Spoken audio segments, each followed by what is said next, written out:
Hey everybody, welcome back. This week we're going to be talking about the hottest comics releasing June 9th, 2021. And there's not many this week, but I'm going to make the most of it and pick out the ones that I think are my top picks, or the series shoutouts as well. If you have any of the comics that you like this week, let me know in the comments down below what you're most excited for. Like the video and subscribe too, please. I'd appreciate it. Thank you. Let's dive right in.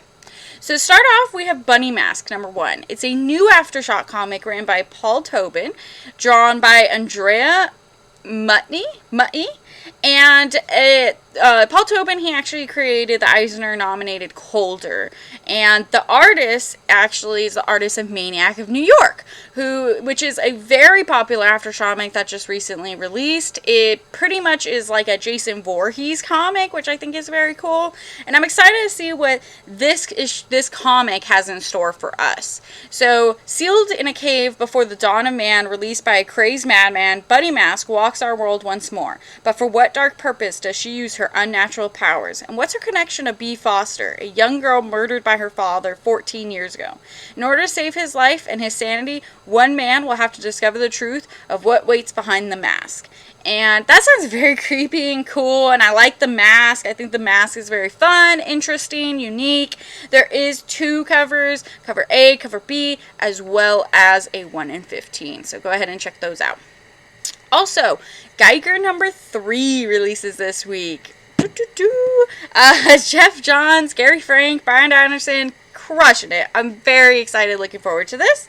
And how do you make a monster? Geiger's tragic origins revealed from his time before the war to his fateful meeting with the doomed Dr. Molotov. All secrets will be laid bare when the King of Las Vegas invades Geiger's compound. So, I am super looking forward to this. The last one had me at the edge of my seat. I'm very looking forward to it. Great covers, gorgeous covers. My favorite is the Jeff Lemire cover, of course, though. I think that one is fantastic. I am a huge Jeff Lemire fan. If you can't tell, I'm even wearing a Gideon Falls shirt. Check out their Gideon Falls merchandise at threadless.com. They have some great merch there if you're really into that comic like I am. It is one of my favorites of all time. Plus, he is killing it on Netflix right now. Sweet Tooth is #1, and I just want to give a quick shout out that the Sweet Tooth Compendium actually releases this week. So if you haven't gotten around to reading Sweet Tooth, or you just recently watched the Netflix show and really enjoy it, please pick up Sweet Tooth Compendium, because I highly recommend it. I'm sure you'll enjoy it. Cry, laugh, love it, get connected to the characters. He's just a fantastic writer and artist, and I just, I can't gush. But, getting back to Geiger #3, this issue I'm hoping is going to be the standout issue of all standout issues, and I'm very excited to see what they have in store for us. Also, Joker #4. It's a murder and mayhem in the jungles of South America, with Pitts the Joker pitted against everyone hunting him. He's prepared for this massacre in a way that only the Clown Prince of Crime can. But what secret does he whisper to Jim Gordon as the bullets fly? What is the true mystery? And the last issue actually ended right where sounds like it's going to pick up.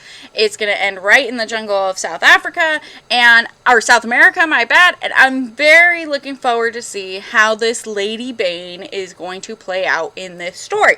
I think she's very cool, very interesting, and I just want to see her do some badass shit in it, and I think it's going to be really cool. Also, Six Sidekicks of Trigger Keaton, my bad. It's written by Kyle Starks, it's drawn by Chris Schweizer, and it's for fans of Chew and Assassination comes a new action mystery series from Eisner nominees who had done Krogan Adventures and Sex Castle. So, this is all about the world's most unlikable action star has been found dead, and his previous TV sidekicks are looking to solve the mystery. But how can you catch a murderer when almost everyone hated the victim? Now these sidekicks are going to learn what it means to be the stars of the show. That is, if any of them survive the Stuntman War. And this one, I love a good whodunit story. I think it's super fun, and I think the art on this looks very bubbly and outgoing and not very dark, which I like, because, not all murder mysteries have to be serious in a tone. Some can be very fun, especially because it sounds like no one even liked the guy that died, and so there's tons of suspects. You could be anybody, so I'm looking forward to this. I mean, Image, they do some great number ones, so I'm going to be able to check that out and see how it is. Also, in our series shoutouts this week, these are comics I don't necessarily are my top picks, but I do think you should check them out if you're interested. And there could be some hidden gems in here. You never know. Starting off is DC Pride number 1. This one, I know a lot of people are doing a lot of Pride stuff for June, and this one seems very interesting. DC celebrates Pride Month with 9 all-new stories starring fan-favorite LGBTQIA plus characters Harley Quinn, Poison Ivy, Midnighter, Extrano, Batwoman, Aqualad, Alan Scott, Obsidian, Future State Flash, Renee Montoya, Pied Piper, and many more. This anthology will feature the thrilling introduction of a new hero, Dreamer, in the DCU, as seen on the CW Supergirl. Also includes a pinup gallery by Travis Moore, Chris Anka, Kevin Wada, Sophie Campbell, Nick Robles, and more. 6 exciting new profiles of DC TV's LGBTQIA plus characters and the actors who play them.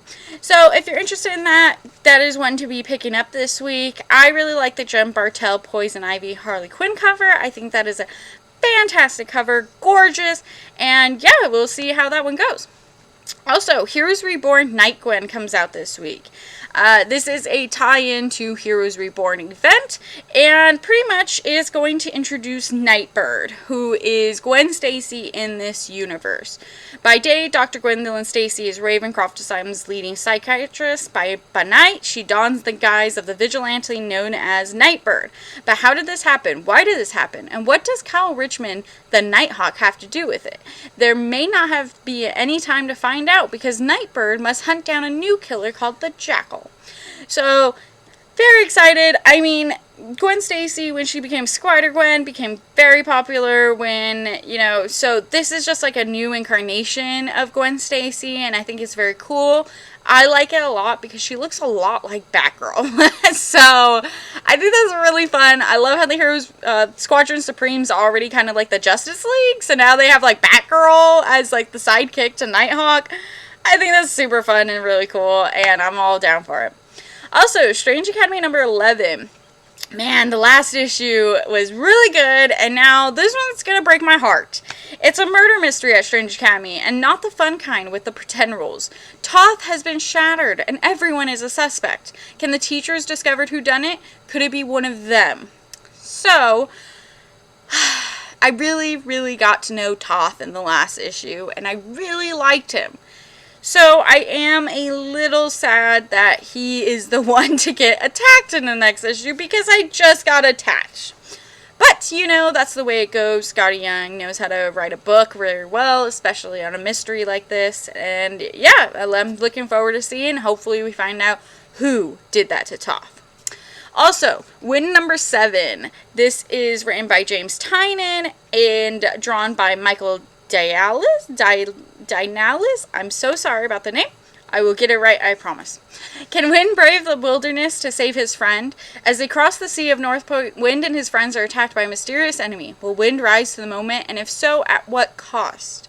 So, I really enjoy Wynd. I think this is an underrated book by James Tynion, and I highly recommend checking this book out if you ever get the chance. The first trade paperback's out, and only issue 6 has been out with book 2 so far, so you can easily catch up. I am very, very, very hopeful that this is going to pick up at some point in time, because like I said, I really enjoy this book, and it is for all ages, and I like that about it. I like that, I could give it to my nieces and nephew and they can enjoy it. I like that I can also give it to my boyfriend and he can enjoy it. You know what I mean? My brother can enjoy it. All of us can enjoy it, and I think that's what makes a really great comic, not when it just... because there's certain comics that I personally really love, but not everybody really loves. And I think Wynd is just one of those that, everyone really loves. And I like that quite a bit. Now time for our late printings. There's quite a few of them. Most importantly, Batman Fortnite Zero Point #1 third printing releases this week. I know a lot of people have been waiting for this, so you can finally get your hands on it this week, either Tuesday or Wednesday, depending on which your local comic book shop sells their DC comics at. My store sells them on Tuesday, so feel free to stop on by. Other stores I know do release them on Wednesday, so just give your local comic book shop a call. Also, Batman Fortnite Zero Point #4 second print comes out. Beta Ray Bill #2 second print. Black Widow #6 second print releases, and it also has a 1 in 25 incentive with a character design on it of the new character that was released in #6. So, if you like first appearances, highly recommend picking that one up. Chasing the Dragon #1 second print has a gorgeous cover drawn by Michael Linzer. I absolutely love this cover. Also, Dune, House Atreus, #1 fourth print, #2 third print, #3 second print, and #4 second print. I like the way Boom does these late printings where they all have very similar images, because I just think that that's a really great collection. I think just having those lay out like that, it looks really nice in a collection. Eve #1 second print also releases, as well as Heroes Reborn #1 second print, Star Wars War Bounty Hunters Alpha #1 second print, and last but not least, Venom #34 second print. So if you missed out on any of those opportunities, there's all those late prints for you there this week. And be sure to check out all these comic books and many more at your local comic book shop this Wednesday, June 9th, 2021. Have a great day.